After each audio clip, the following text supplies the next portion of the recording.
சில சந்திப்புகள் நம் வாழ்க்கையை என்றென்றும் மாற்றிவிடும்.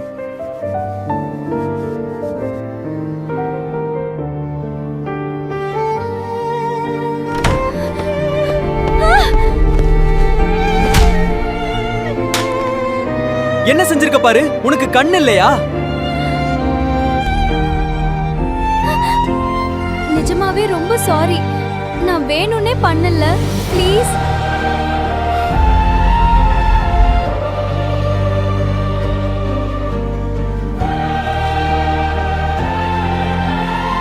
யார் இவ?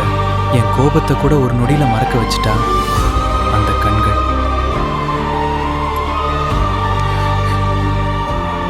என் கண் முன்னால இருந்து போயிடு. ஓவியம் அழிஞ்சிருச்சு. ஆனால் என் மனசுல ஒரு புதிய வர்ணத்தை அவள் தீட்டி விட்டாள்.